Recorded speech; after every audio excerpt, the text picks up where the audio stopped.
Egaa ani Jawaarii wajjin hiriyyaadha bara baay'ee wal beekna. Gaafa inni barataa waggaa lammaffaa ture bara 2005 irraa kaase beekaani mucaa xiqqaa ture gaafa san.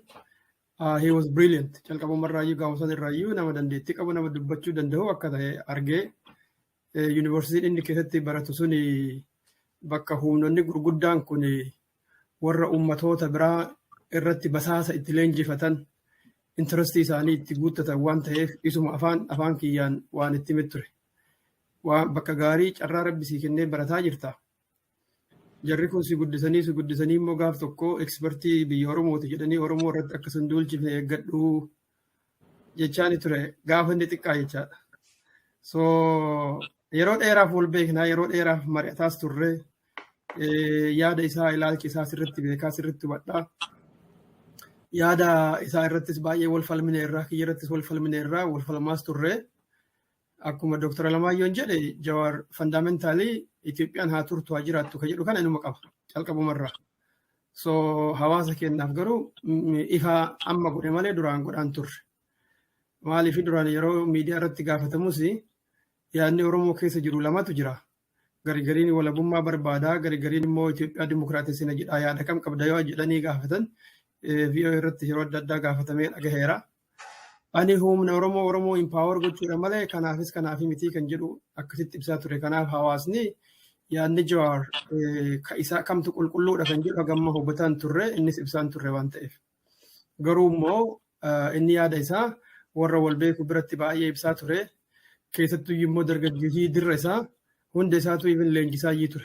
Akka dargaggoon waan Itoophiyaa jedhu kana fudhattu. Ijoolleen International Oromo Youth Association keessa jiran kana ragaa bahuu ni danda'u yoo dhugaa dhugsan malee. Ansirratti beeku. CD gara 36 akka sarkaa qaba. Qabsoo karaa nagaatiif Itoophiyaa dimokiraatessuun akkamitti bu'aa akka qabu ijoollee ittiin leenjisaa tureera. And it was his core belief. Ittuma amana. Waan inni itti amanu ittiin amanin jechuun hin danda'amu. Garuu itti amanuu isaa beekanii hawaasni immoo inni deeggaramu yaada kana hin deeggaru jedhee kalaallachuu qabu hawaasa. Hanga ammaa wanni Oromoo jalaa baay'ee dhokate keessattuyyuu alaabaa ABO qabachuun namoota waan Oromoo hojjetanii sabboontotuma guutuu walabummaa Oromiyaa barbaadan mirga Oromoo guutuutti deebisuu barbaadan waan uummata keenya keessatti fakkeesseef namoonni baay'een ilaalcha ijoollee nama hedduu Jawaar qofa miti baay'isee. Yaadatta yoo ta'e bara 2016 irraa keessattuu 15, 16, 17 haga gaafa 18tti OMN irra sagantaa Raabaadorii jedhu kan maqaan isaa kana qabu dabraa ture. Sagantaa san irratti sabboontota Oromoo keessaa warra silaa walabummaa barbaadan jiru keessaa nam tokko achitti dhiyaatu agartanii hin beektan. Very minimum yookaan argitanii jiraattan ta'e. Hundeen wanta sanii maalirra madda? There was a tactical approach. Akkamitti saba Oromoo kanaa waa'ee Itoophiyaa dimokiraasuu fudhachiisuu dandeenya kan jedhu marii ture. Annan beeka. Because I was part of this. Ijoollee kanaa wajjin yeroo baay'ee waan diil godhuuf tactically akkamitti Oromoo waa'ee dimokiraasii kana fudhachiisuun danda'ama kan jedhu it was a media campaign. Hedduun gruppiin isaanii kan amma haga tokko gargar bahee fakkaatee mul'atu kun waan yaaduma wal fakkaatu qabaachaa turan. Tokko ABO'n akka malee naashinaalisti waan ta'eef warra humnata Amaaraa fa'aa wajjin walii tumsuudhaaf nu mijatu. So humna Amaaraatii wajjin walii tumsuun malee immoo dimokiraasii fiduun akka malee ulfaataadha. Kanaaf dhimma ABO kana akka inni baay'een dhaadheffamne sagalee warra akkasii qabu kana injiraami direct ukkaamsu danda'u akka inni miidiyaa appearance'n arganne gochuun taaktika tokko ture. ABO irraa immoo haasa'uu dhabuun taaktika lammaffaa ture jechaadha. Don't talk about it because faallaa isaas yoo haasoftee hawaasni kaayyoo isaa ejjennoo jaarmichaa waan jaallatuuf nutti bu'aa kan jedhu kun akka taaktikaatti baafame. Alaabaa isaa immoo qabannee uummanni waan jaallatuuf alaabaa isaa kanaan uummatatti dhiyaachuu nu dandeessisa kan jedhu taaktika lammaffaadha. Sadaffaan immoo tuyyuu warra dimokiraasii Itoophiyaa keessatti qabsaa'an keessaa isa kamtu filannoo nuu ta'a kan jedhutu dhiyaate jechaadha. ABO'n filannoo tokkoffaa ta'uu waan hin dandeenyeef maal haa goonure jaarmoota Oromoo isa jiran keessaa kam haa deeggarru kan biraa haaraa dhaabnamoo kan jedhu kun diskashinii ture. Egaa OFC'n mormituu TPLF ture garuu ammootu yeroo baay'ee hidhamaaraa hooggansi isaa rakkoo keessa jira akka jaarmaatti sirriitti hin gurmoofne diinagdeen qabu bultiinsa keessatti mooxannoon qabu Kanaaf inni kun jijjiirama fiduu irratti humna gahaa waan hin qabneef OFC deeggaruun hin baasu kan jedhu ta'e. Akka sadaffaatti kan diinagdees qabu kan caasaallee ijaaratee aangoos mi'aa isaa beekee baratee diinagdee harkaa qabu kan miseensa hedduus gara miliyoonaatti lakkaa'amu harkaa qabu OPDOdha. So the best alternative OPDO filannaa kan jedhu irra kanarra gahe jechaadha. Maaliif Itoophiyaa tursiisuun silattuu filannoo waliigalaa ture akkuma amma inni jedhaa jiru kanatti garuu uummata keenya biratti akkasitti hubatamaan turre. Kanaaf OPDO'n tun immoo uummata keessatti jibbamtuudha. Isiin akka jaalatamuu dandeettu haa goonuu kan jedhu ture jechaadha. OPDO'n jibbamtuudha. Fudhataman qabdu. Isiin immoo hanqinni isiin qabdu caasaa dhabdeetii miti, nama achi keessa miseensa dhabdeetii miti, diinagdee dhabdeetii miti, yaada jabaa isiin qabdu, uummata birattis jaalala hin qabdu, tokko yaada isaa uumuu fi lammataan immoo uummata biratti akka jaalatamtu yoo goone isii dhaadheessaa gaafa deemnu dhimmi ABO'dha ufuma isaatiin daaliitti haa deemaa. Otoo irraa hin dubbatin, otoo hin falmin, otoo hin balfin, otoo hin balaaleffatin ABO bifa saniin humna isaa ilaalcha uummanni qabuuf gad xiqqeessaa laaffisaa deemuun ni danda'ama kan jedhu akkuma taaktikaatti irra hojjetaa ba'an. I know this very well. So wanti guddaan taaktika kana filataniif tokko Oromaaraa ijaaruudhaaf, tumsa Oromoodhaa fi Amaaraa ijaaruudhaaf ABO'n karaa inni deemu Amaaraan fudhatamaa miti. Seenaan inni Itoophiyaa irra haasa'u Amaara biratti fudhatamaa miti.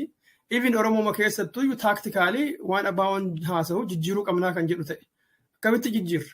ABO'n kan jedhu haqarraa Itoophiyaa keessatti Oromoon gabroomtee jirti, miidhamtee jirti, sirna cunqursaatti irratti fe'amee inni jedhu kun victimizing mentality, victimizing mentality uummata keenya keessa ijaaree gadaantummaa hawaasa keessatti baqaalaa jira. Kanaaf victorious mentality injifannoodha uummata keessatti biqilchuu qabna. Kana gochuuf ammoo Itoophiyaa matanoyyuu Itoophiyaa Oromootu ijaaree jennee dubbachuu qabnaa. Fakkeenyaa fi bara Xaaliyaaniidha. Bara lolli Xaaliyaanii fi Itoophiyaa jidduu ture jeneraatoo 12 keessa namni 9 Oromoodha. Garuu ammootii Oromoon galata hin arganne Itoophiyaa kana keessatti yoo jenne Itoophiyaayyuu kan ijaare Oromoodha. Oromoon uummata ammataadha, jaalataadha yoo jenne sabni kun waan pozitiivii kana fudhatee isa kaan akka didu goona. Kanaan karooraa fi kaayoo ABO'n amma haga ammaa deemuun kana uummata irraa yoo jijjiirre Itoophiyummaan Itoophiyaan ijaaramuu barbaannu kun in the democratic base akka jiraatti akka yaada jiraatitti dhufuu ni danda'a kan jedhu ture jechaadha. So there was no akkuma Dr. Alamaayoon jedhee Jawaar ilaalchisaa takka hin jijjiiramne. An beeka. Inni lammaffaadha. Egaa kun waan kaayooti jechaadha. Bakka gahuu barbaadan irratti taaktika isaan deemuu ittiin barbaadan ture. Lammaffaan ammoo egaa bakka kana gahuudhaaf akkamitti qabsoofnaadha. Qabsoon karaa hidhannoodha Itoophiyaa dimokiraatessii san tursiisuu hin dandeettu. Diiguu dandeessi jechaadha. So yoo karaa qabsoo hidhannootiin itti fufne injifannoon Oromoon fidu kun Itoophiyaa diiguu danda'a. Sun ammoo tuyyuu dimokiraasii jennu fiduu hin danda'u. Kanaaf karaa nagahaatiin qabsoofna jennee uummata barsiisuu qabnaadha. Karaa nagahaatiin barsiisna yeroo jennu immoo sabaan gatii bilisummaadhaaf baaftu sii xiqqeessaa. Lubbuun namaa baay'ee hin qisaasamtu. Dinagdeen baay'ee hin baddu. Jennee yoo barsiifneen ilmi namaa waan simpil ta'e sammuun isaa yeroo dhaga'u ni jaalata waan ta'eef the tendency of acceptance yaadni kun fudhatama uummata biratti qabaachuun isaa guddaa ta'a. Inni karaa hidhannooti jennu kun wareegama guddaa nama baasisaa. Wareegama guddaa baasuun immoo tuyyuu booda yoo milkiillee hin finne uummanni keenya bilaashatti dararamaa kan jedhu kana egaa warri walabummaa jedhu kun hundumtuu isin sobaa dhugaa miti garaa isaa keessatti isaan hundumtuu Itoophiyaa yaaduu jennee yoo itti himne sabni kun bilaashatti isin fitu malee isin ajjeesisu malee ittuun amanan yoo jenneen nurraa fudhatanidha. These were the tactical approaches that were designed. So sabni kana beeka hin beeku. Dhugaa dubbachuudhaaf uummanni Oromoo kana hin beeku. Maaliif? Dhugaa dubbachuun Oromoo keessatti baay'ee waan hin dagaaginiif namni baay'een sodaatee ukkaamamee otoma beeku cal'isa jechaadha. Yaada kana osaa keessatti bara 2016 from victimizing mentality to victorious mentality kan jedhu kora osaa kan bara 2016 biyya Awurooppaatti ta'e dura ta'an yeroo sanii Dr. Heenok Gabbisaa ture. Teemaan isaa guutuun akkamitti Oromoo sirna waa'ee sirna gabrummaa otoo hin ta'in sirna injifannoo kan duraan Itoophiyaa ijaarre jedhu kana barsiifnaadha. You can reference back in 2016 teemaan Osama al-Akature. Why ideologically Dr. Heenok fi Dr. Jawar waan yaada tokko waliin qoodamaniif teemaa kana isaantu fidee osaayyuu almost yaada OPDO achi keessatti dagaagsamaa dhufe jechaadha. Hawaasota keenya keessattis bifuma wal fakkaatuun ergaa yaada kana faffacaasuun calqabameen booda even sadarkaa hawaasotaatitti koreelee Oromoo keessa namni seenu warra sabboonummaa dhaadessu, warra abaa'oo deeggaru, warra yaada abaa'oo deeggaru ton ta'in namoota biraa akka ta'an dhiibbaan guddaan godhamee bara 2015 irraa almost haga gara 2018tti really dhugaa dubbachuudhaaf bifa nama gaddisiisuun hawaasonni keenya kunuyyuu infiltreetoroota warra yaada OPDummaatii fi Itoophiyummaa kana faarsuun hedduun isaa qabatamaa dhufe jechaadha. Har'allee effekti san keessaa hin baane miti. Tell you the fact. So har'allee har'uma kanayyuu jaarmoota keenya kanniin wanni laamshessee biyya alaatitti hiriira bahuu nu dhoowwaa jiru cinaadhaan dhimma akkasii kana jira jechaadha. So OPDO'n akka malee harka naqattee Oromoo keessa harka malee harka galfattee Jawaar mataan isaa amaneera. Waggaa 9 guutuu gaafa biyyatti galee OPDO wajji hojjetaa ture waggaa 9 guutuu. Ani wanneen hojjedhu namaan jaalatamuu dhabee otoo hin ta'in ejjennoo kan koo gaggeessaa jedhee himeera. So ejjennoon isaa takka hin jijjiiramu. Inni har'a jedhullee inni harma jedhaa jiru kunis waanuma duraan itti amanaa ture ani waan sirriitti isa beekuuf yoo barbaachisaa ta'e anaaf inni bakka takkatti miidiyaa irratti wal falmuu ni dandeenya. Any of these things akka inni haaraa waan ta'eef tokko kana. OPDO dhaadessuun illee taaktikuma itti akkuma duratti isiniin jedhe kana yaadamee filatamee duraanuu itti yoonna jedhe. Ani akka amma yaadutti wanni natti mul'atu jaalala onnee keessaa OPDOf qabu Jawaar duraanuma qaba. Amma jaalala onnee OPDO qabu santu KFO keessa seenaa jira jedheetiin yaadaan. Kanatti mul'atu jechaadha. Malee Jawaar yaada isaa hin jijjiirre, qabsoo karaa nagahaa jedhus hin jijjiirre, Itoophiyaa tiksina jedhus hin jijjiirre, alaabaa Oromoo waan biratti namni arguuf duraaniin ABO'dha sehaniin, miseensa ABO sehaniin, miseensa nama sabboonummaa fi walabummaa Oromiyaa, birmadummaa Oromoo deeggaru hawaasni keenya itti fakkaate malee he was not supporting it. In fact, walgahii osaa bara 2012 irratti ani walabummaa Oromiyaa hin deeggaru. Imagine this is an intellectual space. Hin deeggaru yoo jaalattanis yoo jibbitanis ani dhugama isinitti hima waan itti namanne hin deeggara jedhee isinitti himu jedhee dubbateera in public. Garuu publikiin kenna beekaa? No. Sababni biraan hin beeku. So kanaaf Jawaar ejjennoo isaa waan deeggare hin qabu. Ammas tendensiin isaa wanni inni gama OPDO'tti dabuuf, wanni inni PP mataa isii OPDO'dha jedhee yaaduuf, wanni PP'n jaarma Oromooti jedhee yaaduuf simpatii qaba OPDO'dhaaf. Gara nyaattoo qaba jechuudha. Gara nyaattoon kun waa baay'eedhaan walii hidhama. Akkuma namni baay'een hin beeku ta'a. Gaafa barataa tures, gaafa qorannoo gaggeessus, asii gaafa biyya deddeebi'us namoota inni bira taa'aa ture beekan fiizikaalii warra hooggantoota OPDO. Kanaaf dubbiin tun saba keenya keessatti qulqullooftee ol baatee waan hin dubbataminiif malee yaadni isaa kanuma ture. So gaafa biyyatti namni marti galee 2018 kana injifannoon dhufeera jedhee namni mirqaanaa tures ajandaan keenya kana booda waa'ee misoomaati. It's only about development. Bilisummaan dhufteerti jedhee kan dhaadhasaa tureef waan kanatti amanuuf. Walumaa galattu Itoophiyaa keessatti dimokiraasiin isaan baanan kun jechaadha. Jiraannaan OPDO'nis akkasuma jetti baay'isee. If you remember the whole program of OPDO, already walqixxummaan sabaa sablammootaa dhufteera, dimokiraasiin dhufeera kana booda waa'ee misooma haasofnaa kan jedhu. So he just continued what OPDO says. Watakkaa garaagarummaa takkayyuu hin qabu jechaadha. Kan seenaa duubee Dr. Alamaayoon kaasee ilaalcha kanarraa kan ka'e duraanuyyuu Itoophiyaan tun itti fuftiin jiraatti jedhu irraa kan ka'e humnoota Amaaraa kanaa wajjin walitti siquu baay'ee yaalaa ture. In fact 2007 irraa qalqabee aga gaafa 2013 waggaa 6 guutuu dhiisi Jawaar wanni kun hin baasu. Dargaggoo Oromoo karaa jallisuudhaaf si keessaan Itoophiyaa fudhachiisuudhaaf waan kana godhaa jiru jirri kun boru ganamas illee si ajjeesu yoo baay'ee si obsaan haga galma miligeettu qofatti si obsu achi yoo gahan si ajjeesu dhiisi jara kan otoo jennuun otoo itti namni baay'een beeku otoo itti himu akka waan humnoonni jaraa kun dimokiraasii fudhatanii walqixxummaa sabaaf lammii fudhatanii itti goggogaa ture. That itself is because of his core belief Ethiopia will continue. Jara wal jaalatee jarri isaan jaalatanii otoo hin tahin Itoophiyaan itti fuftii waan ta'eef namoota kana hojii jiraachuu deemna kanaafuu itti maxxanuun narra jira kan jedhu baay'ee akka malee persuasionii kanatu isa dogoggorsiisa jechaadha. So ammas dogoggorri kun bakka malee isa geessaa jira akka nama mul'atutti akkuma argaa jirtan sabni bal'aan Oromoodha Niizerlaandii keessatti yaanni inni uummanni itti dubbatuuf yaanni Jawaar deemuun adda adda. So faallaa uummataa faallaa hawaasaa deemaa jira jechaadha. Alaabaan inni jala taa'e mallattoo bilisummaa, mallattoo birmadummaa, mallattoo hegeree Oromooti. Wanni inni haasa'u waa'ee kaayoo faallaa qabsoo saniiti. Alaabaa uummanni jaalate kana. So it's contradictory. Amma humnaan waan anamanu narraa fudhadhaa jedhaa jira malee uummataan. Jaalattanis jibbatanis na jibbitanis jedhee na jibbitanis ani kanuman jedhaa jedhe. Yes, yoo ati wanni inni jedhu waan gaariin ta'een uummanni jibbuun oolu. Abiyyillee akkasuma jedha.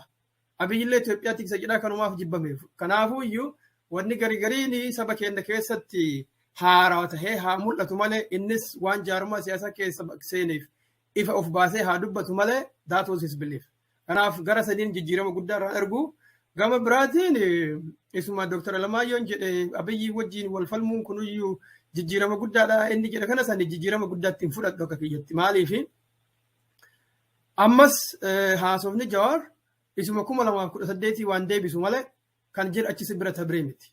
Bara 2018ttis OPDO'n dandamattee aangoo irra turtee dhiifama walii goonee karaa araaraatti deebinee nageenyi akka bu'u kan jedhu. Abiyyis kanuma jechaa ture yaadattoo yoo ta'e. Laangweejiin kun jechi kunni jechoonni kunniin jechootuma bara 2018 uummata keenyatti hin gowwoomsan.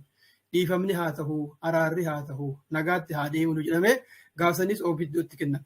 So ammas haasofni amma deemaa jiru maa inni araara haa buufnu, nageenyi haa bu'u, jaalalaanii wajji jiraannaa kanarraa kanaaf yoo kan goone taate biyyisni diigamtii isinis ni badduu jedhee uummata sodaachisuutti jira jechaadha. So kana jechuun immoo maa inni Abiyyiin wajjin araaramtaniitumaan nagaa wajji jiraadhaa jechuudha. Abiyyi wajji gaafa araaramtu immoo inni aangoo maratu jechaadha. Maaliif konkolaataa diraayivarii jechuun haa ta'u waan jedhu kana qaba. So he is still consistent. Jijjiirama wayiitu ani akka namni jedhu kana irraa waan akka iyyuu hin argu garuu consistency isaa rakkoo qaban jedhu yani consistency isaa gaariidha. Uummata birattis gadi bahee mul'achuu isaa gaariidha. Imagine baraan isiniin jedhu kana keessatti gaafa OMN uumamu dameeleen OMN harki caalaan isaa koree keessa namni jiru ijoollee miseensota ABO'ti. Suutaan ilaala nama isiniin jedhe kanarraa kan ka'e qulqulleessaa dameelee ijoollee sabboontotaa hunda keessaa qulqulleeffamaa dhufe. Why? They don't support this idea of coronation of the OPDO. So rakkoon kun bara dheeraaf deemaa dhufe. Amma ifaan ifatti ol bahe malee waggaa afran ijoolleen Oromoo qeerroon beekamtii qabsoo qabaa turte san yaada kana duyda duubatti akka malee kunuunsaa dhufanii bakka kana gahe amma OPDO'n kuftee jennaan deebi'ee dhufe ammas uummata biratti fudhamusii dhabuun isee waan mul'ateef akkamitti immoo tooftaadhaan deebinee fudhachiisuu dandeenya kan jedhutu deemaa jira na fakkaata malee Jawaar irratti ani jijjiirama tokkoyyuu argaa hin jiru jechuu barbaadaa fayyaa ta'e. Waa'ee elitizimii Dr. Alamaayoon kaasisanii fi waa'ee uummataa dubbachuun akka malee gaarii natti fakkaata akka amma haa dhageenye kanaa wajji waan walii hidhamuuf. Hawaasa tokko keessa ani baradheeraa, ani doktoraa, ani ogeessaa, kanaafuu hawaasichi kun akka an barbaadetti deemuu qaba jedhanii namoonni baratan, namoonni ogummaa qaban warri akkasii yaadu jiru. In every society, elitist ideology jedhamanni kun. Nutu warra waa beeku, nutu warra waa barate waan ta'eef, waan hawaasni immoo akka keenyan barataniif beekumsa gahaa hin qabneef, waan beeknu hundumaa isaanii akeekna. Amma Jawaar yeroo dubbatu irra deddeebi'ee waan inni yeroo dhageettan beekumsa qabnuun, beekamtii qabnuun, dhageettii qabnuun jedha. Waa'ee isaa haasa'a. This is how to influence and manipulate the mind of the public. Akka malee uf guddisanii hawaasichi beekaadhaa miti, beekamaadhaas miti. Nuti warri beekaan kunii isin gorsuudhaaf yaada isin kennuudhaaf karaa irra isin buusuudhaaf dandeettii gahaa nutu qabaa jecha indirectly cunqursaa barnoota keessan dominant ideology nuti isinii oli isin subjectidha bifa jedhu kanaan warri dabarsu warri barate hedduu jira. Kun ideology elitistootaati jedhama. Warra hawaasicha hawaasuma ofii wallaalatti ilaalu. And this is very damaging. Uummata tokko keessatti dimokiraasiin akka hin guddanne akka qancaru. Walqixxummaan lammiilee akka hin guddanne akka qancaru. Fedhiin sabaa fedhiin hawaasaa akka hin babal'anne akka hin beekamne wanni qancarsu ilaalcha akkanaa kana. So rakkoon kun Oromoo keessa jira baay'ee jira baay'ee. Gama tokkoon warra akkasii yaadu kanatu mirga uummataa saamee sagalee ofii qofa dhageessisuudhaan uummata irratti waan barbaade dhiibuu barbaada. Gama kaaniin hawaasa keessas jira. Hawaasni keenya akkuma hawaasaattuu ijoolleen keenya barataniiru, ilmaan keenya bebbeekoodha, isaantu nuun deema jedhee waan yaaduuf waan namni Oromoo barate jedhamu digrii qabu hundumaa sirriidha jedhee irraa fudhata jechaadha. They don't even understand hawaasni keenya laalaan jiru. Wanni kun mirga isaati irratti dhiibbaa akka inni qabu, hegeree isaati irratti miidhaa akka inni qabu laalaan jiru. So uummanni yaada kana ni keessummeessa taanaan mirgi uummataa ni hacuucama jechaadha. Maaliif? warri elites baargeen jedhama Jawaar yeroo hedduu irra deddeebi'ee kan dubbatu maal elitiin waa lama irratti baargeen yoo godhan furmaanni dhufaadha. Elitii jechaan warra aangoodhaan mala jechaadha warra beekumsa harkaa qabu. So waa lama maal sun aangoodhaa fi waa'ee qabeenyaa irratti akkamitti akka hiratanii yoo walii galan the whole thing is done. Kuni mirga uummata Oromoo saameera already. Jechi kun yaadni kun nuti warri waa beeknu warri dhageettii qabnu warri beekumsa qabnu isinii murteessina aangoo akkamitti akka hirannus diinagdeen akka hirannus nutu murteessaa jechuudha. Kan nuti barbaannu garuu isa kana miti. Lammiin Oromoo hundi beekaanis wallaalaanis jaarsis dargaggeessis dubartiinis dhiirres qeesiinis sheekiinis namni hundumtuu sagalee isaatiin waan uummata Oromootiif ni tola jedhee yaadu akka kennu. So inni elitist ideoloojiin kun durumayyuu sirna dimokiraasii sirna walqixxummaa faallaa waan dhaabbatu jechaadha. Hawaasa Oromoo keessatti akka walqixxummaan hin dhufne some class guruppii wahii ka baay'ee beekaadha ofiin jedhu uummataa ol uummanni immoo isaa gadi callisee waan isa hordofu jechaadha. Yaada amma duratti obboleettiin keenya kennituu fi Siwiidin keessatti waan ta'e Niizerlaand keessatti waan ta'e yoo ilaaltan wanni Jawaar haasa'uu fi wanni uummanni haasa'u wal faallaa jiran. Uummanni kun Itoophiyaa tortortu, Itoophiyaa bututti, Itoophiyaa gootota Oromoo nyaatti, Itoophiyaa akkasii wajji keessa jiraadhu nuun jettaa kun nu biratti fudhataman qabu jechaanii jira. Inni ammoo lakkii ani beekaadhaa, beekamtii qabuun, beekumsa qabuun, anatu iyyuu isinitti himaa Itoophiyaan isinii toltii fudhadhaa jechaa jira. Sukureejjummaa jechaadha isin homaan beektanii jedha jechaadha cinaadhaan. This is very wrong. Yaanni akkanaa kun matammaansaa farra bilisummaati. Farra dimokiraasiiti, farra walqixxummaati, farra mirga uummataati jechaadha. Oromoon mirga isaa namoota dhuunfaa namoota hagoo probably uummata keenya keessatti parsantii 10 hin geenneef mirga isaa gadhiisuu hin qabu jechuudha. Sabni harki 90 kan hin baramne jedhamee tuffatamu kun mirga isaatiif falmachuun akka malee barbaachisaadha. Wanti obboleettiin jettumaan alaabaan nuti qabannee deemaa jiru tun mallattooleen bilisummaa nuti harkaa qabnu kun Itoophiyaadhaaf ka ijaaramteeti miti. Itoophiyaan diigamtee jirti dhugaasiiti. Itoophiyaan diigamuu isiitiif mallattoon isaa guddaan maaliin? Ethiopia was created by Abyssinians. Tigreedhaa fi Amaaratu Itoophiyaa tan harka qabatee uummatoota kibbaa kana hundumayyuu akka ofii barbaadanii dhiitanii bulchaa turan. So the core of Ethiopia is already disintegrated. Har'a Amaaraa fi Tigreen fuulaan waliin gargaltee wal dubbisuu hin dandeettu. Itoophiyaa diigamtee already lafa dhoofte kan sabni Oromoo mootuyyuu humnaan nurratti ijaaramte nurraa ka'uu qabdi jedhu namni Oromoo tokko jaarraa kana keessatti maqaa waaqoo guutuu dhahaa, maqaa jaarraa abbaa gadaa dhahaa, maqaa baaroo dhahaa, maqaa elemoo qilxuu dhahaa, maqaa nadhii gammadaa dhahaa, maqaa maammoo mazammir dhahaa isin irratti ijaara gaafa jedhu faallaa wareegamtoota kanaati jechaadha. Jarri kunniin tokkoon isaaniitu Itoophiyaa isinitti ijaarraa isin irratti tiksinaa jedhanii dubbatanii hin beekan. Gootota Oromoo ka Oromiyaaf qabsa'an, ka walabummaaf qabsa'an, ka bilisummaaf qabsa'an faallaa deemuudha jechaadha. So hawaasni keenya gaafiin isaa akka ta'uu qabu maayini?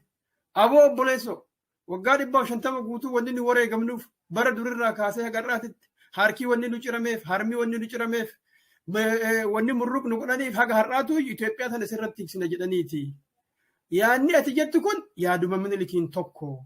Kan ati jechaa jirtuu fi kan Minilik garaagarummaansaa adeemsa qofa ta'uu danda'a. Ati waa'ee dimokiraasii, waa'ee nagaa lallabaa deemta, inni ammoo qawweedhaan nu hidhee nu ajjeese garuu Itoophiyaan adeemtu sun addeen tokkuma. Haga ammaas nu nyaataa jirti. Haa caaluu si biraa nyaattee simo bira. Ati dhiiga haa caaluu baaftamoo. Akkuma Abiyyi Itoophiyaan duratti tiksuuf deemta kan jedhu uummanni keenya gaafachuu qaba jechaadha. So implicationin Itoophiyaa tiksuu immoo maal akka ta'e uummanni keenya sirriitti hubachuu qaba. Maal jechaadha Itoophiyaan tiksina jechaan haa jennuuti. Itoophiyaan yoo tikfamte ijoolleen Oromoo kan har'a qabsaa'aa jiran carraan isaanii maali? Itoophiyaa tiksuuf kan duraa nama Oromoo kafalmatu qawwee hiikkachiisuu qabda. Nama bilisummaadhaaf qabsaa'u nama Oromiyaa argamsiisa jedhu Itoophiyaan sun yoo inni hidhatee falmata ta'e itti fufuu hin dandeettu. Yoo falmatee walabummaa Oromiyaa akka fudhu ta'e. Kanaaf inni dura karaa nagahaatiin inni deemna jedhu kun maa inni within the Ethiopian framework waraanni 2-3 biyya keessa jiraachuu hin danda'u kan jedhu dhufa boodarra. Second stage isaa maal inni waraana 2 Itoophiyaan jiraachaa 2 qabaachuu hin dandeettu. Woboon akkuma bara 2018 jechamaa ture san qawwee hiikkachuu qabda. Achuma dura yoo toon gahin ammoo haasaa amma Jawaar haasoo irraa akka dhageenyu taate idonna ofiisiin illee jenna wal fakkaatu qabaachuun mala. Ani warra hidhatu hundumaan deeggaruu jedha. Mootummaa waan ta'eef hidhachuu mirga qaba yoo maraa. Right? Mootummaadhaaf mirga kenniteen kan ati falmaa jirtu by indirectly warra mootummaadhaan falmu kan hidhatu jechaadha. Isaantuyyuu biyya tokko keessatti waraanni lama waan jiraachuu hin malleef hiikkachuu qaba akka jechuuti. Saba keenya maal jechaa jira Jawaar afaan baasee ani lamaan isaaniitu hin deeggaruu jedha. Sabni kun woboo yoo hin deeggaru ta'e woboon maal ta'uuf deemaadha amma gaafiin guddaan. Jawaar okkee kun yaada kan keetii nuu galeera. Garuu immoo ati woboo sin deeggaru jetteerta woboon hidhachuun barbaachisu Oromoon hidhachuun barbaachisu hin jirta. Sabni kun yoo hidhatin immoo maal ta'uuf deemaa kan jedhu gaafii kana deebisuu qaba. So indirectly messaging dabraa jiru maalin warri woboo deeggaraa jirtan warri mallaqa keessan baaftan warri achi keessatti gurmooftanii ijaaramuuf deemtan lola fidaa jirtu isinillee lola oofaa jirtu waan ta'eef warri lola mallaqa baastanis mallaqan baasinaa warri achi keessatti hidhachuuf deemtanis daktanitti makamni hin hidhatinaa jechaadha. Maaliif sababaansa Itoophiyaa san itti fufsiisanii jiraachisuudhaaf Oromoo akka hin hidhanne goosisuun dirqama jechaadha. Otherwise you cannot keep Ethiopia intact. So inni kun dhokatee waan deemaa jiru. Maseejii dhokatee uummata keenya akka inni hin hidhanne taasisaa jiru jechaadha. OFC'n akka jaarmaatitti ibsuu qaba dhimma kana. Is OFC against uummanni Oromoo mallaqa isaa baasee akka woboon deeggarree fedhii qaba. OFC'n jiddugala dhaabateetumaan Itoophiyaa tiksuudhaaf nurratti akka mallaqni guuramne barbaada. Akka Oromoon hin hidhanne barbaada. Akka Oromoon itti makamne barbaada. Akka jaarmaatti. Moo yaadni kun yaaduma Jawaar kan jedhu ifa ta'aa dhufuu qaba jechaadha. Maaliif jaarmaa kanaa fi ABO'n yeroo ammaatitti hojii hojjenna jedhanii walii galtee jira, wal hubannoo jira, walitti dhiyeenya jira. Akkuma duratti Dr. Ramayyoon jedhe bara dheeraadhaaf Profeesar Mararaani warra Abashaa kanaa wajjin hojjechuu yaalee akkuma Jawaarii keenya ofirraa ari'an isallee ari'aniiru. Today Marara is probably one of the best nationalists. Obboleen Colataa fa'aa ramma isa wajji. Obboleen Colataa fa'aa wajjin wal falmaa turaniiru. Garuu immoo namni irra baay'ee wayyaa tahee qulqullaahee gama Oromootti as maxxane humna cunqursaa jalatti kagaluu dide Mararaadha. Marara is much better than namoota inni wal falmaa ture. Even Galaasaa Dilbootuyyuu alaabaa Itoophiyaatiin maramee du'e. Nuti bara san warra wal falmaa ture keessa. So haqxi jirtu maayin Itoophiyaan Dr. Mararaa Profeesar Mararaa kan bara durii Oromoota naashinaalistii wajjin wal falmaa ture dhiibdee tahuu fi diddee jennaan innis Oromootti galeera. I don't think kana booda inni waan achi deemu natti fakkaata. Jawaariin keenya haarawaa yaalaa jira yoo ta'e Profeesar Mararaa irraayyuu barachuu qaba jedhee yaadaan. Isuma irraayyuu dhagahe. So kanaafi karaan kun deemsisuun deemu. OFC'n mataan isaatu of sakatta'uu qaba. OFC'n yaada OPDOtiin deemaa jira moo dhugaadhaan yaada liberaal ta'e kan uummanni Oromoo mirga isaa haa murteeffatuun deemuu qaba jedhu inni of gaafachuu qaba OFC'n mataan isaa. In kabajaa mirga Oromoo, mirga saba Oromoo, mirga hiree murteeffannaa kabajamoo elites bargainiidhaan yoo nu filamne yoo aangoo qabanne yoo nuti akkatti diinagdee fi mallaqni aangoo wajji hiramtu yoo nuti murteeffanne elitii warra biraatii wajjin ni gaha jedhee amana. We wanna know the stand of OFC on this. Maaliif yoo akkuma jaarmoota Habashaa akkuma jaarmoota warra cunqursaa biyya kana keessatti aangoo qabannee nu gaha jechaa qofaan ka ta'u taate fudhataman qabaatu jechaadhannis jaarmaichummaan akka jaarmaatitti. So dubbiin guddoon maalin akka amma argaa jirrutti adeemsi maqaa OFC'tiin Jawaar deemaa jiru faallaa fedhii uummata Oromooti. Uummannis immoo faallaa ta'uu itti maara. Alaabaan inni jala taa'us alaabaa birmadummaati, alaabaa walabummaati, alaabaa bilisummaati. Kan hawwiin Oromoo keessaan calaqqiftu. Sabni maal gaafachuu qaba? Aboo nuti alaabaa kana jalatti beeknee wallaallee iyyuu akka keetis beekaa ta'uu dhabnu beekamtiillee dhabnu wanni dhumneef kaayyoo nuti barbaanne tanaa. Kanatti nutti himaa jirtu immoo kaayyoo alaabaa tanaatiin wal faallaa jira. Maaliif yaada faallaa ta'e kan nuti irratti hin dhumin kan nuti wareegaminiif Itoophiyaadhaaf takkaa duuneen beeknu kaayyoo teenya keessan turre maaliif isiin irratti tiksuu barbaadde? What is your personal interest? Maaliif akka nama tokkootti akka dhuunfaatitti fedhiin kun si keessatti uumamuu danda'e? Aangoo hirachuudha qofa moo waan biraatu keessa jiru jedhanii hawaasni sirriitti gaafachuu qaba. Uummanni keenya hayyamuun qabu namoota elitist ideologiidhaan uummata kana hacuucanii isa yaabbatanii deemuu barbaadan. It can be anybody. Jawaariin ta'uu danda'a, Marroo ta'uu danda'a, Profeesar Mararaa ta'uu danda'a, Daawud Ibsaa ta'uu danda'a, Dr. Alamaayyoo ta'uu danda'a, Ana ta'uu danda'a, Dr. Hambisaa ta'uu danda'a. mirgi saba keenyaa lammiin marti walqixa ta'ee murtaa'a malee warri waa beekna jedhu qofti kilaasmeetiin hiriyyoonni qofti waa waliin murteessan ta'uu qabu jechaadha. Waan Dr. Alamaayyoon kaase keessaa tokko guddaan kan itti dabaluu barbaadu yaada Jawaar kana iliitiin Oromoo harki caalaa beekaayii kan jedhu. Yes ni beeka. Namoonni waan Oromoo keessatti hirmaatan namoonni siyaasa Oromoo keessatti hirmaatan harki caalaan isaanii ni beekan. Garuu uummanni beekaa? Uummanni bal'aan hin beeku. Maaliif uummatuma sadarkama iliitiitti ukkaamamee du'e. Fakkeenya tokko isinii kenna. Yeroo OLC'n ijaaramu OLC'n otoo hin ijaaramin dura waldhabbii ture. Namoota OLC ijaaruu fi wajjin calqaban. Fakkeenyaaf Jawaar, Profeesar Isqeel, Profeesar Jaalataa, Dr. Gammachuu Olaanaa, hoogganaa Evangelishaa Oromoo Church namoota adda addaa kan waan kan hojjetaa turan ture. Ani warra manguddoo dubbii kana ilaalaa ture keessa jira. Tokko ana Profeesar Muhammad Hassan, Abbaa Hassan, ammallee isaan PP ta'aniiru. Obbo Ibrahim Jarmanii Rabbi rahmata isaa godhuun addunyaa kanarraa galeera. Obbo Abarraa Tafarraa Aadde Iftuu yookaan Birhaanee Kabbada nam jaha taane dubbii kana ilaalaa turre. Kuni otoo OPDO aangootti hin fidin jechaadha. Dubbii sana gaafa laallu OLC'n akkuma isin jedhe taaktikaalii Jawaarfaati OPDO'n aangootti dhufuu qabdi waan jechaa turaniif barruun barreeffame irratti wal dhaban. Barruu barreeffame the basic concept background irratti jechaadha. Otoo OLC'n walgahiin sun hin ta'in dura jechaadha. Nam jahaan waan kana taa'ati laalaa fixaanuun jedhanii Profeesar Jaalataa walitti yaame nama 25 ture 25 keessaa nam jahaan kana filatanii dubbii ilaalaa ture. Maaltu ta'e waldhabbiin waan sanii san keessatti guddoonsaa. Haqxee qabsoo Oromoo maalirratti ijaaramti irratti waldhabbiin dhufe. Hundeen qabsoo Oromoo what is the basic cause of the Oromo struggle. Basic causein hundee qabsoo Oromoo sirna kolonializimiitti Oromiyaa irratti ijaarame. Sirna kolonializimii ijaarame kan ammoo sabni Oromoo ofii isaatiin mirga isaa murteeffatee haa walabummaas barbaadu haa filatu Itoophiyaa dimokiraatii keessaas jiraatu haa filatu kan jedhu kanarraa ka'uu qabnaa yoo jedhamu lakkii kan jedhu ta'e jechaadha. Guruppiin biroo nuti Amaaraa wajjin Oromaaraa waan jedhu uumuu barbaanna waan ta'eef Oromaaraa kan ammoo walii tumsuudhaaf yoo nuti waa'ee kolonaayizeeshinii haasofne Amaarri ni gaddaa irrifataan wajji walii nu tumsu kanaaf achirraa ka'uu hin dandeenyu beezik baakgiraawundi kanarraa ka'uu hin dandeenyu kan jedhu falmii dhiyeessan. Ani manguddoo warra dubbii kana ilaalaa ture keessaa tokko. Concept paper isaanii irraa fuuneet nutti ergaati hundumti keenya ni ilaalla. Walfammiin keessan kana ta'ee ta'uu dhabuu hin beeknu. Haa arginu haa laallu jennee irraa fuunee dubbisne. It was like that. So maaltu ta'e? Warri Oromiyaan karaa walabummaa san deemuu hin qabnu jedhu guruppiin Jawaar jechaadha. Indidan conceptii Oromiyaan kolonializimii keessa jirtu kana. Maaltu ayyare? Amma sadarkaa amma jirurraa qofa kaanee barreessina malee isa waggaa durii yoo barreessine Amaarillee fudhatu Tigree keessayyuu nama nuti rifachiisuun barbaanne jira. Bara 2000 warraaqsa gincii irraa ka'uun nurra jira. Warraaqsa gincii kadhalche seenaa saba Oromooti. Waggaa 150 deemu kana. Haarawaa isaa godhuun isinirra jiru. Qabsoon qeerroo kun hundumtuu qabsoo keessaa dhalate jedhamee manguddoonni konseptii baakgiraawundii isaa ka dur kanatti deebisaa jennaan didanii akka malee ta'e.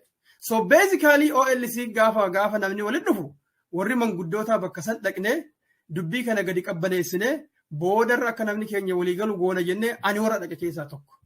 Yoo dhaqnu waraqaan bakka sanitti dhiyaate Itoophiyaa irraa haasa'a. Oromiyaan maqumaaf keessa galte jechaadha. The whole public uummanni achi dhufe guutuun dallanee kuni Oromiyaa Itoophiyaa keessatti ilaala waan ta'eef nuuf fudhataman qabu jedhamee namni sagal itti ramadamee waraqaadhaan sunniin hedduun isaanii akka wayyeeffamu boodarra taasisan jechaadha. So basically projectiin OLC maal ture? Oromoo OPDO fudhachiisu ture. Kanatuyyuu OPDO'n akka fudhatama barbaaddu waan barbaadamuuf sabboontota Oromoo keessattuyyuu gama ABO'tiin jiru dhiibamanii akka isaan bakka sanitti hirmaanne. Erga dhiibamaniin booda immoo achirratti walaloon dubbifamaa ture kan sanii wajji walidhamu kan ABO arrabsu ture jechaadha. Rakkoo kana hawaasni keenya ni beeka hin beeku. Maaliif hin beekne? Yeroo nama mobilaayizi godhamu naannootti amantitti gosatti hirkisanii bifa jibbaa of keessaa qabuun jechaadha. Wallagga Arsii waan jibbuuf, Arsii Wallagga waan jibbuuf, Harargeen Arsii waan jibbuuf, Islaamni Kiristaana waan jibbuuf, Kiristaanni Islaama waan jibbu jedhu kanaan harka lafa jalaatiin duudaan akka malee baay'ee manipulated waan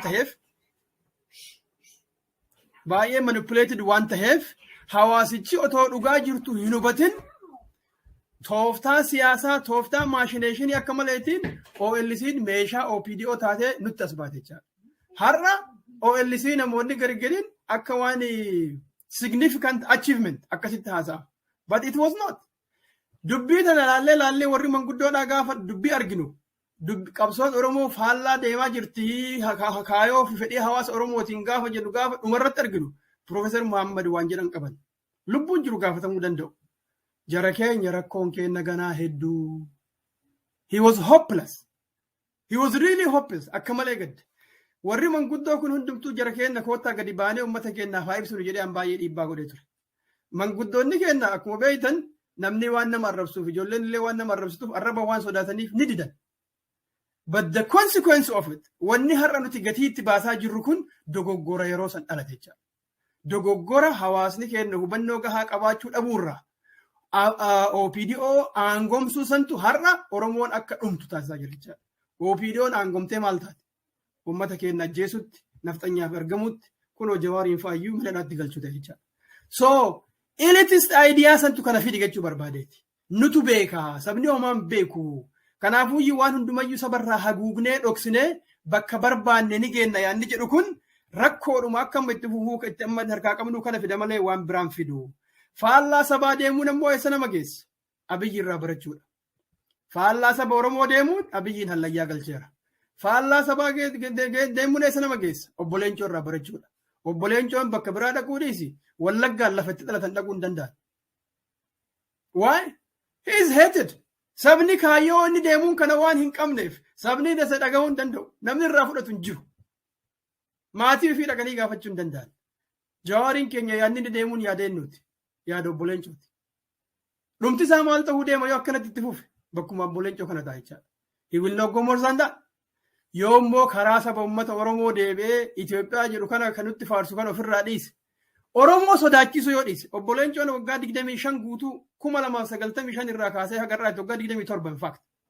Oromoo sodaachisuu malee waan isaan haasa'an kan biroo argeen beeku. Bilisummaan dhufuu hin dandeettu, uf danda'uu hin dandeettanii namni hundi si waraanaa ji'oopolitiksiin hamaadha. Sodaachisuudha fear mongering. Sodaachisanii dhumarratti maal jedhuun wama lama qofa ajandaan isaanii. Tokko sodaachisuu lammaffaa immoo kana keessaa bahuudhaaf nagaa qofa isin baasa jechuudha. Hin hidhatina. Two messages only. Sodaachisuu, diinagdee sodaachisuu, hawaasummaan sodaachisuu, aadaan sodaachisuu, eega sodaachisaniin booda hayaa sodaa kana keessaa bahuuf karaa nagaa deemuu sirra. Karaa nagaa jechaan immoo ati hin hidhatin waan namni siin jedhe fudhadhu jechaadha. Kun tufameera. Ajandaan kun tufamuusaa Jawaariin keenya otoo hubatee gaariidha.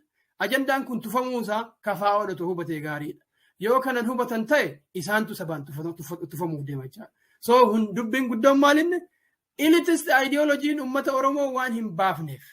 Warri uummata Oromoo ni hoogganna jettan anatu beekaadha, anatu beekamaadha, anatu beekamtii dhageettii guddaa qabaa na dhagaa jechuun hafee sabni Oromoo beekaadha. An saba kana dhagahuu qabaa. Isa jedhu kanarratti hundaa'uun baay'ee barbaachisaadha. In modern politics warri akka biyya Ameerikaa warri gurguddate kun public poll, public survey waan jedhu jira. Otoo imaammata tokkoon baasiin paartiin tokko imaammata ofaa paalisii baafachuudhaaf they listen to the people. Nuyi kanayyuu nuyi warra baqataa biyya kana dhufe waa'ee biyya Oromoo nutti himaan jedhan. Imaammanni keenya waa'ee biyya keessanii akka isinirratti hundaa'u isinirraa dhaga'uun nurra jira. You are the experts of your problem. Isintu waan beekeessan beeka waan ta'eef nutti himaan jedhan. Nuyi kanayyuu jecha. Nuyi biyya isaanii keessatti guddatin ka seenaa wal fakkaatu waliin hin qabne warri biyya kana poolisii isaanii imaammata isaanii baafachuuf nu gaafatan. Kan Oromoo immoo ansin gaafadhu ani beekaadha fudhadhu na jibbitu na jibbi. It doesn't work. So kanaafi elitist ideologiin kun akka malee hawaasa keenya keessatti hawaasnis waan kunuunsaa jiruuf kana kunuunsuu keessaa uummannis bahuu qabaa. Namoonni immoo akkasitti of yaadanii humnaan faallaa fedhii hawaasaa deeman bakka takkayyuu waan hin geenneef dhaabbachuun uummata dhaggeeffachuun fedhii uummataa irratti hirkachuun akka malee barbaachisaadha. Kana godhuun danda'an taanaan karaarraa maquu qaban. Yoo fedhii uummataa hordofuu hin dandeenye ta'e yoo daldala siyaasaatii fi nama biraa gammachiifnee as keessatti diinagdee fi aangoo qoodamna akkuma jedhan kana saniif gadeeman ta'e we don't want them. They don't represent us. Yaada uummataa yaada sabaa bakka hin bu'an waan ta'eef barbaadamaa miti jechaadha barbaachisamaa miti. Kun dhimma daldala diinagdeetii fi beekamtii mataa ofii beekamtii diinagdeetitti deebi'a jechaadha gaafsan. Fedhii hawaasaatii gadi bu'ee. Kana taanaan immoo hawaasni nama hundumaa adabuu qaba. Nama hundumaa adabee waan ofii fedhu itti mee aboo obboleessoo nuti kana barbaanna obboleetti kana barbaanna. kan achi sirraa fudhannu jechuu qaba. Haala amma jirru keessatti wanni amma deemaa jiru kan furmaanni isaa tokko guddaan dura Oromoon of keessa waliin marachuu qaba. Gadi baanee hundumti namaa gamaa gamanaa walitti akkanatti wacuurra kafaa'oon dhugaadhaan fedhii uummata Oromoo Oromoota biroo wajjin hojjechuu fedhii qaba taanaan ABO'dhaan wajjin tumsa qaba jedheera. Ijoolleen WBO'dhaan baadiyyaa keessatti lubbuu isii kennaa jirti. Hawaasni keenya qawweedhaan tumamaa jira. Dura Oromoon mana keessa gattaa'ee imaammata waloo baafachuu qaba jechaadha. Imaammata wal faallessu ka uummata keenya gargar baasu. Riil dhugaan isin jedha amma samarii kana keessa sabni kun biyya alaatti hiriiran bahuun amma baay'ee yaaddoo guddoo nutti ta'eera. Waay? Hawaasa wal falmisiisanii namni gamaa gamana dhaabbatee ija keessa wal laalaa jira. Jarri keenya immoo Jawaar Faatis warri biyya alaa dhufe akka Iskindir deemaa gadi ba'aa uummata kanaan hiriira deemaa jedhaan jiran. Did you hear that? Jawaarii uummata keenyatti hiriira bahaa deemaa biyyi falmaa jiru dhageettaniirtu. Iskindir garuu gochaa jira. So maal barbaachisa?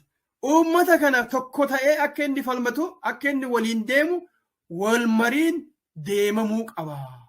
Wanni kafaa'oon kophaa isaatti nuuf fiduu danda'u hin jiru. WBO'nis ABO'nis waltajjii tokko irratti kafaa'onis arginee wajjin mari'atanii tooftaan waloo kan nuti akka sabaatitti hin deemnu kasaba keenya gargar hin qoonne kasaba keenya hiraarsa keessa hin galche kasaba keenya nuti uummanni keenya waliin falmine maal ta'uu qaba jedhanii mariidhaan gadi bahuu qaban malee namni hundumtuu gamaa gamanaa uummata kana gargar yaasuudhaaf boconuudhaaf deema taanaan ofii beekamtiidhaaf beekumsa dinagdee sassaabuudhaaf saba hawaasarraa nun baasu. So karaan qajeelli sagalee tokkoon uummatatti gadi bahuudhaa adeemsi amma deemamaa jiru kun riili dhaabbachuu qaba. I suspect akka amma deemamu kana yoo deemame obbo Baqqalaa Garbaallee carraadhuma obbo Leencootti eeggata jedhee yaadaan. I don't think he can visit the western part of Oromia today. Why? Saba dhumaa jiru kanarraa isaanii dubbatu arginu jechaadha. Abiyyi wajjin akka araaramnu akka walitti tollu nutti haasa'uuf deemu jechaadha. Kana keessa bahuudhaaf fedhii sabaa kabajuun daangaa malee barbaachisaadha. Kafaa'oodhaaf dhaamsi kiyya akka jaarmaatitti hooggantoonni kafaa'oo biyya alaa deeman kan isin bakka isin bu'anii dubbataa jiran fedhii hawaasa Oromootiin faallaa yoo kadhaabbatan taate hawaasa keessaa tufamtanii baatu. Uf keessatti wal gorsaa, uf keessatti wal dhagahaa, jaarmoota Oromoo wajjin mari'adhaa, ABO wajjin mari'adhaa, WBO wajjin mari'adhaa. In whatever way you do, faallaa WBO dhaabannaan keessattuu tufamuun keessan shakkii takka malee. Uummanni kun hidhatee falmachuu barbaada, uummanni kun hidhatee ittisuu barbaada, ni humna nafxanyaa bakka maraan hidhatu. Warra biraa warra kaabaa hidhate kan hundumaa argaa Oromoon hin hidhatiniin waan nun baafneef. I think it will be your end yoo of hin qajeelfatin kan jedhu fayyaa. Bara 2018 bilisoomneerraa Oromoon injifateeraa amma booda qabsoon xumurameeraa. Keessattuu immoo qabsoon hidhannoo xumurameeraa. WBO bosona keessa deemu kana bosonaa qabsaa otoo hin ta'in kan bilisummaa tiksu as wattaaddara Itoophiyaa keessa seenee Oromiyaa piroosii keessa seenee isin barbaachisaa. Warri bosona keessa jirtan koottaa galaa jedheera Jawaar. According to itti cabsaa jedhee malee uummata itti qare. Nan beeka. So that was his belief. Inni itti amana waan ta'eef gara isaatiin dogoggoran qabu. Garuu dhugaadha moo dhugaa mitiidha dubbiin nuti ilaaluu qabna. Dhugaan turre. Dhugaa waan hin turiniif sabni Oromoo achiin booda adamsamaara. Dhugaa waan hin turiniif Jawaar mataansaa ajjechaan yaalii itti irratti godhame. Dhugaa waan hin ta'iniif hooggantoonni kafaa'oo hidhaman. Dhugaa waan hin ta'iniif hooggantoonni ABO akkuma jiruun hidhaman. Dhugaa waan hin ta'iniif Abiyyi dorgommii tokko malee lafa Oromootti namoonni silaa mootummaa Oromiyaa ta'uu danda'an hundi manadhaa keessa galanii Abiyyi gooftaa ta'ee har'allee isuma kanaa wajjiin araarri haa bu'uu jedhama jechaadha. Beezikaalii wanni amma arginu kun maayin Abiyyi nu injifateera akkuma Abiyyi jedhisan. Abiyyi warra manadhaa keessa jiru kan hundumaa nayyaasa nan baasaa nama injifatame maal godhuu manadhaa keessatti tiksaa yoo didan ammootu iyyuu deebisee galchaa jedhee dhaadateera. Dhaamsi Jawaar amma yeroo ammaa hidda barsaa jiru irra guddaansaa nuti injifatamneerra moo'amneerra. Namichi aangoo isaa fudhateera. Kana booda aangoo irraa bu'ii jechuun hin dandeenyu. Isuma akkuma jirutti fudhannee nu araarame jennee gooftaa kanaa wajjin haa araaramnuu fakkaata dhaamsi. So it is very wrong. Jaarmeenii oppositionii hojiin isaa maaliidhaa isa jedhu iyyuu gaafii keessa galchechaadha. Jaarmeenii oppositionii tokko yoo hooggansi tokko oppositionii kan faallaa isaa aangoo irra jiru aangoo irra jiraate waan gurguddaa lubbuu namaa hagana gahu ajjeesanii biyya balleessanii qofa otoo hin ta'in imaammata xixinnoo waa'ee barnootaa irratti waa'ee fayyaa irratti yoo dogoggora uumanii aangoo gadhiisii. You don't have the competency. Dandeettii gahaan qabdu uummata bulchuuf ittiin dandeettu jedhanii dhiiban malee lakkii achumatti sitti tiksan inni jedhu kunis gorsaa ta'uudha jechaadha. Gorsaa Abiyyi. Deeggara Abiyyi ta'uudha jechaadha. So kanaaf baay'ee dogoggora guddaadha. Qeerroo gargar diigeera isa jettan sana I don't think Jawaar ofii isaatii fedhii isaatiin qeerroo waan diiganatti fakkaatu. Wanti ta'e maalin yeroo 2015-16 qeerroo qabsoon godhamu san dogoggorri guddaan uumame OPDO'n waa hela qabsoo keenyaati hegereedhaaf isitu aangoo qabataa jedhameet OPDO'tti listiin ijoollee Oromoo akkuma jiruun kennameera. OPDO immoo akkuma bara dargiidha. Bara dargii Mayisoonii fi Aappaa keessa jiru wanni fixaniin warri barate silaa dargii dhiibbuun isaa malee ufuma isaaniitiin listii walii kennee nama fiqqisiisan. OPDO'n listii kana guurattee qeerroo Oromoo bifa adda addaatiin kaan mallaqaan bituudhaan kaan lubbuu ajjeesuudhaan kaan bu'aa isaatii wanni jechuudhaan kaan immoo gama daggalaatti dhiibuudhaan hanga tokko humna qeerroo laaffisuu yaalte malee I don't think Jawaar ofii isaatii itti yaadee humna qeerroo laaffisuudhaaf waan godhe natti hin fakkaatu. Dogoggora inni OPDO he even said it was a willful ignorance. OPDO aangootti fiduun keenya fedhii maanii jedhee beeke. Willful ignoranceidha. Garuu amaneera gaaf tokko. Amma mootu jedhee kana itti boonaa jedhee akkas gochuu kiyyaaf. I don't think waan badii qabutti boonuun sirrii natti fakkaatu.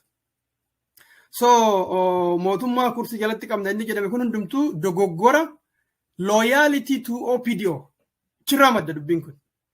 OPDO of loyal ta'uu santuuyyuu willful ignorance kanas fide bilisummaan dhufte jechuu kanas fide woboon haa hiikkatu kan jedhu kanas fide it is the support that he and his group amman Jawaariin irraa dubbanna malee tiimiidha kuni beek. Raabaadorii kana guutuu irratti warri caccee haasa'aa ture sun that team is equally responsible. OLC walgahii OLC irratti namoota ani qaamaan wal argee karaan deemaa jirtan kun ijoollee sirrii miti. Lakkisaa wanti kun haa caalu jedhe jira. Haa qajeelu jedhe jira. Dr. Ittaanaan fakkeenyaaf namoota san keessaa tokko. Utoo bakka takkaatti walitti dhufnee wajji haasofnee I remember what I told him and the response. So inni kuni waanuma itti yaadamee godhame dogoggora toon tahin willful ignorance OPDO'n qaama furmaataa nuu taate jedhamee OPDO'dhaaf simpatii qaban. Kan ammootu Itoophiyaa Dimookiraasii keessaa dhufa jiru irraa ta'e. So hegereedhaaf kana keessaa ba'uun nurra jira. An akkanatti fakkaatutti hawaasni keenya waan jajjaba ta'e kan irratti Oromoo walii galuun jira jedheetiin nan mul'atu jira. Tokko nuti seenaa qabna akka sabaatti. Seenaan nuti qabnu kun kan bilisummaa, kan walabummaa, kan birmadummaas tureera. Gaafa Oromoo dhufii isaatiif bulchi sirna ofiitu hin bulu, beekumsa isaatiin bulu, aadaa isaatiin bulu, afaan isaatiin bulu tureera. Seenaan lammaffaadha ammoo sirna gabrummaa jalatti kuufnee sirni gabrummaa aadaa isaan irratti ijaarate, afaan isaan irra ijaarate, qorqalbii gadhaantummaa hawaasa keenya keessa ijaaree, qabeenya keenya saamee, caasaa siyaasaa keenya diigee, sirna bulmaataa keenya diigee ka keessa jirru kana jechaadha. So history kanarra walii galuu danda'u qabna. We have to agree on our own history.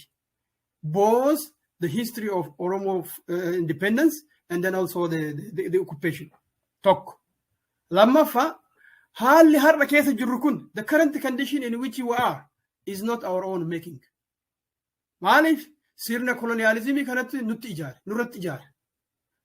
Walwallaalchisuudhaan isan nurra ijaare, akka Oromoo walwallaalu akka inni waliin qabanne, waljibbaa isan nurratti ijaare, caasaa Itoophiyaa jennu kana the framework dallaa Itoophiyaa kan irratti wal falminu kana sirna gabrummaa kana nurra ijaare. Hacuuccaa har'a keessa jiru kana isan nurra ijaare. Jibbaa nam ajjeechaa isa nu ijaare, saamichi isa nurra ijaare. Haala keessa jirru kana nuyi miti kan godhate it is not our own making kan jedhu irra walii galuun nurra jira jedhee yaada. Qabxiin lammaffaa. Kanarratti egaa walii galleen booda qabxiin sadaffaa haala keessa jirru erga ofii keenyaan ijaaratin kana keessaa bahuu qabnaa kan jedhu irratti walii galuun nurra jira jedhee yaada. Haalli kun nuuf hin taane nuti isin ijaaranne haalicha kana keessaa bahuu qabna isa jedhu irratti Oromoo walii galuu qaba jedhee yaada. Kana keessaa bahuu qabnaa irratti yaada lamaan argama. Tokko dallaa nurratti ijaarame nullee ijaarachuu dhabnu. Dallaa nurratti ijaarame kana akkuma taane garasi jallataa garasi jallachaa maqaa riiformiitiif gara maaliitiin keessatti haa jiraannu yaada jedhu argaa. Inni lammaffaadha lakkii dirqama hin qabnu. Dallaan kun durumayyuu numa saamuudhaaf, eenyummaa keenya xiqqeessuudhaaf, gadhaantummaa nurratti habaqaaluudhaaf, afaan keenya nu wallaalchisuudhaaf, nu'is wallaalchisuudhaaf, akka nuti fi murteeffanne nurratti ijaarame waan ta'eef dantaa nama biroo guutuudhaaf ijaarame waan ta'eef dallacha kana ofirraa diignee sabni keenya abbaa barbaade wajjin akka barbaadetti akka jiraatu bilisummaa isaa dhugoomsuu qabnaa kan jedhu yaada lama wal maddii deemaara. Dhimmi waa'ee Itoophiyaatiif dhimmi Oromiyaa bakka kana jirti jechaadha. Hegeree irratti jechaadha. So isa keessa jirru isa keessa dabarree waliigalleerra isa keessa jirru waliigalleerra isa hegeree irratti waliigaltiin dhabamuu arga jechaadha. So kuni akka dibeetiitti hawaasatti dhiyaachuu danda'a. Akka uummatatti maaltu faayidaa sii qaba isa lamaan kana keessaa dallahuma kana keessatti suphaadhaan waa argachuu ni dandeettu hin dandeettu. Dallaa kanaa wajji alawoo baate irra si hojja kan jedhu intellectualiin Oromoo wal falmuu danda'a. Yaada wal falmisiisuu dandeenya. Sabni achi keessaa bu'aan isaa kamtu naa gaariidha kan jedhu murteeffachuu akka danda'u. So dhimmi Itoophiyaa bakka kana dhufa jecha yeroo kana dhufa. Namoonni Itoophiyaan Oromoodhaaf bu'aa qabdi jedhan yoo jiraatan taate haa falman. Sabichi haa dhagu. Lakki yeroo Itoophiyaan faayidaan qabdu keessa jiraachuun walabummaa Oromiyaatti dura nuu gaaree kan jedhus haa dhiyeessan. Sabichi haa dhagu. Uummanni haa filatu. Mirgi murteeffannaa bakka kana dhufa.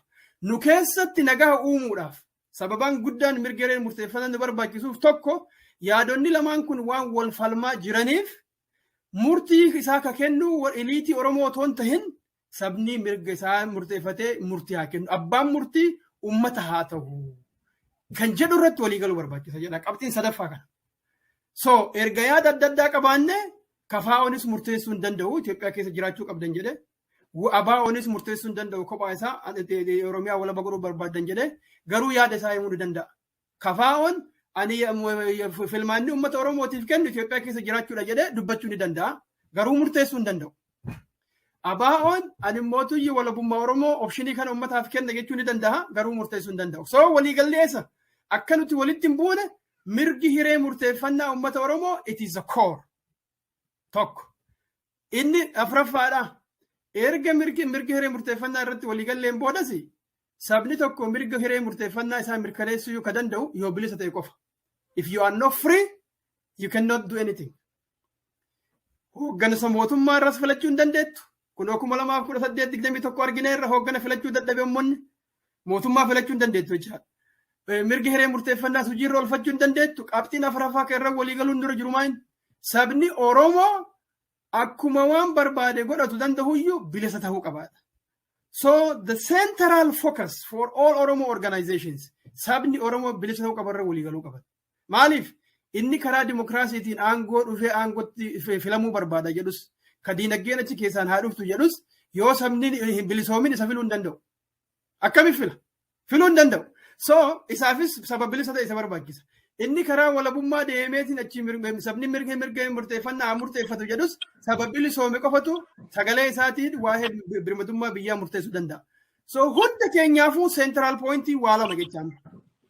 Uummanni bilisoomu malee mirga hiree murteeffannaa murachuu waan hin dandeenyeef filachuu waan hin dandeenyeef hundi keenyaa wal taanee bilisummaa sabaatiin qabsaa'uu qabna. Humna cunqursaatiin araaramuu jechaa miti kun garuu.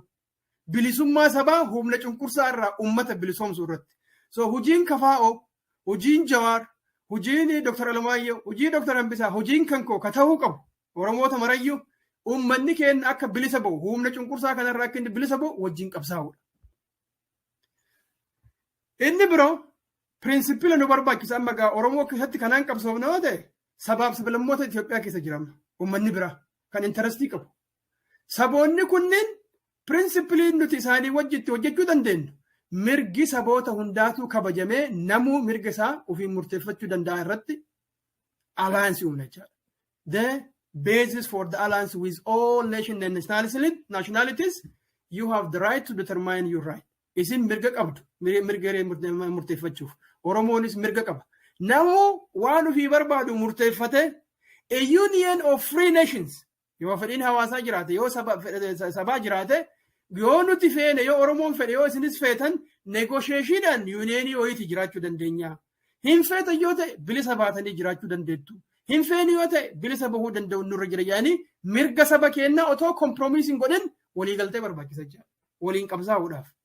Namni lakkii mirga keessan isin murteeffachuu hin dandeettanii dantaan kennan guutamu yoo isin mirga hiree keessanii murteeffattan tahe Oromoon saba guddaadha, saba bal'aadha, diinagdee guddaa harkaa qaba.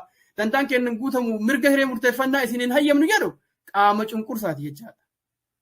anti-democracy. Qaama mirga hiree murteeffannaati jechaadha. Akkuma Oromoo keessaa fi alatti sirratti qabsoofnu sirratti si qabsaa'uun dirqama. Maaliif gabrummaa humnaan nutti fe'amtu abbaa fedherraa yoo fudhachuu hin dandeenye. The same thing applies to international communities.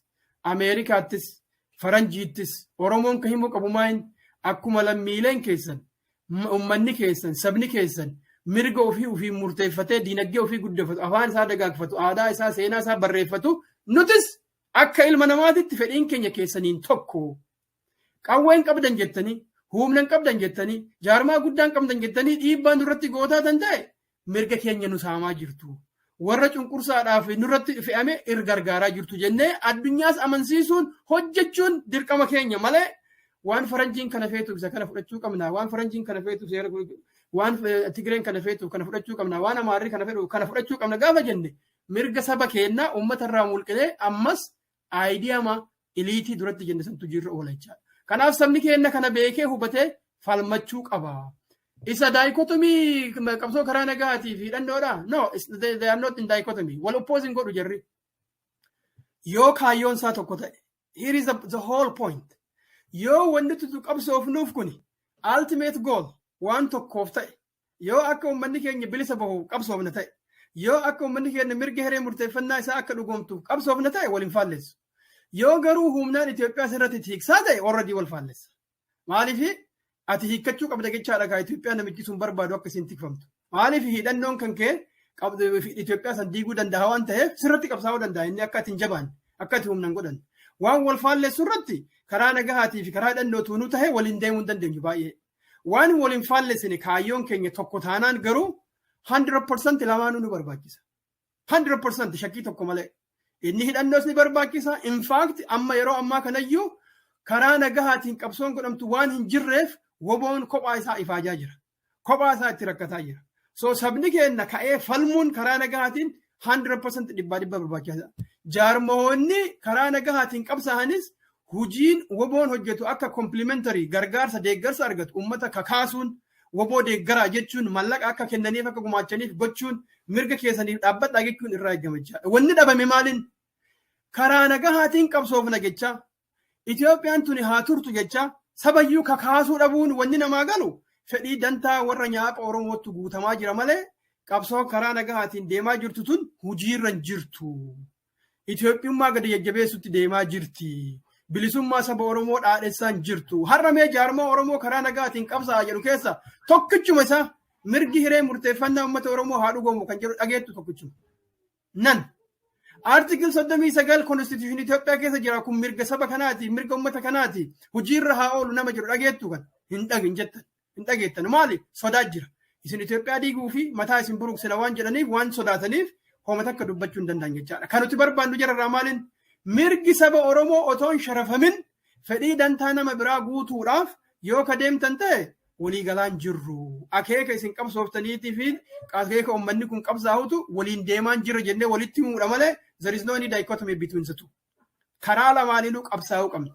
Bakki takkittiin maybe bakka itti irratti walii galuun hin danda'amne bakka uummanni murteessuu qaba jennu kana warra Itoophiyaa tiksuu barbaanna jedhuu fi lakki Itoophiyaa tiksuun nurra hin jiru jedhee warra dirqama nurra hin jiru jedhu san jidduutti uummanni haa murteessuudha. So otherwise conflicting guddaan hin jiru. Amma bakkeen conflicting guddaan dhalatu irra guddina keessattuu Itoophiyaa tiksuun it is the simplest way warra Itoophiyaa tiksana jedhuuf. Why? The institution is already there. The state is already there. Kuni warra qabsaa'uu irratti dhiibbaa guddaa qaba. Warra haqaan uummataaf qabsaa'uu irratti dhiibbaa guddaa wanni qabuuf maaliif? Itoophiyaan akka institutionitti biyya alaati irraa mallaqa argachuu dandeetti. Deeggarsa leenjii waraanaa argachuu dandeetti. Meeshaa waraanaa bitachuu dandeetti. Gorsitoota waraanaa argachuu dandeessi. Inni haqaaf qabsaa'uu inni bilisummaaf qabsaa'u kana ni argata hin argatu. Kana jechaan namni gara Itoophiyaa dhaabbate maal godha? Warra haqaan qabsaa'u kana irratti dhiibbaa guddaa geessa jechaadha. Kan nuti falmannuuf kan yaada kana dinnuuf qaama cunqursaa taatanii jirtu akkasitti deemtu taanaani. Garaagarummaan keessaniif ka mootummaan jiru. Cunqursaadhaaf akka obsinu akka uummanni keenya jala ciisu akka umrii dheeressuuf gochaa jirtu. Saamichi biyya keenya amma umrii dheerina keessa itti fufu akkuma Finfinnee nurraa fudhatan Oromiyaas nurraa fudhatama. Maqaa bilisummaa maqaa filannootiin inni deemu kun Itoophiyaa umrii dheeressee saba keenya institutionii umrii dheeressee institutionii shaamichaa saba keenya hiyyummaa fi wallaalummaa itti jajjabeessa malee bu'aa nuun fidu. Kanaaf karaa kana nutti hin jajjabeessinaa yaada kana.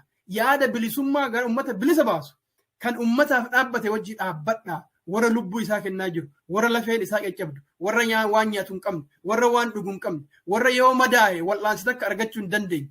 Kanaa wajjiin yoo allaayin gootan gara bilisummaatti daddaftanii nu geessitanii sabni keenya immoo bilisummaa bira gahuu qaba kan jedhu wal falmiin bakka kanarraa dhufa malee dhimma birootii miti jechuu barbaade.